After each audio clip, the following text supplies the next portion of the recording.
So guys, finally 47 Chinese app और ban कर दी गई है। उससे पहले मैं आपको बता दूं दोस्तों कि सबसे पहले इसकी शुरुआत हुई थी चाइना की जो 59 चीनी ऐप थी, जो चाइनीज़ ऐप थी, उन सभी को भारत सरकार के द्वारा बैन कर दिया गया था। और अभी दोस्तों फ़िलहाल 47 चीनी ऐप और बैन कर दी गई है, जो उन्हीं ऐप्स की जैसे थी जो पहले 59 को बैन किया गया था।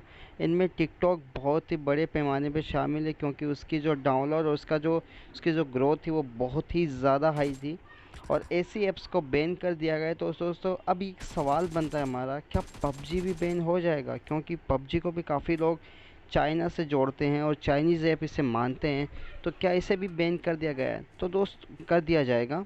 तो दोस्तों मैं आपको इसके बारे में कुछ इसके जो तथ्य है वो आपको बता देता हूँ, इसके जो फैक्ट है, क्या ये पबजी कहाँ से है और कैसे शुरुआत हुई, तो इसके बारे में मैं आपको बता दूं। और फिर हम डिस्कस करते हैं इसके बारे में, क्या वाकई में पबजी भी बैन हो जाएगा।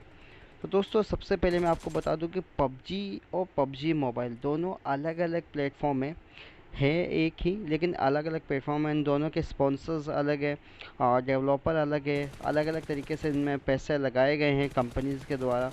तो हम बात करें दोस्तों पबजी मोबाइल की, तो दोस्तों जब सबसे पहले पबजी स्टार्ट हुआ था, उसके बाद जो इसी पबजी की जो मेन कंपनी है वो है Bluehole company. Bluehole company के द्वारा दोस्तों पबजी स्टार्ट किया गया था। और ब्लू होल कंपनी दोस्तों साउथ कोरिया से बिलोंग करती है।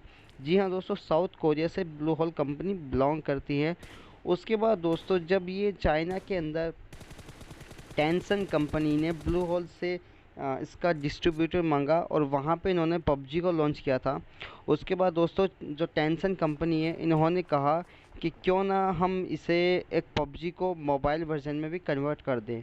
तो उन्होंने दोस्तों पबजी को पबजी मोबाइल में कन्वर्ट किया और इसमें एक हिस्सेदारी ले ली थी पबजी के अंदर। तो ये तभी बना दोस्तों हमारा पबजी मोबाइल। और टेंसन कंपनी दोस्तों चाइना से बिलोंग करती है, तो ये एक तरह से चाइनीज़ ऐप भी बन सकती है काफ़ी हद तक। उसके बाद दोस्तों ये चाइनीज़ ऐप तो हो गई, लेकिन ब्लू होल कंपनी दोस्तों दरअसल साउथ कोरिया की कंपनी है। तो इस साउथ कोरिया में मतलब ये बिलोंग करती है।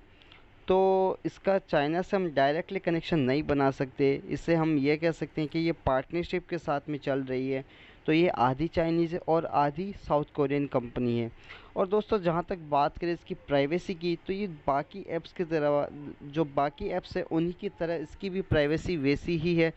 और ये पबजी की जो टर्म एंड कंडीशन है उसमें आपको ये बताता है कि इसके जो सर्वर है वो इंडिया में है। तो इंडिया का डाटा दोस्तों इंडिया में ही रहता है, बाहर नहीं जाता है।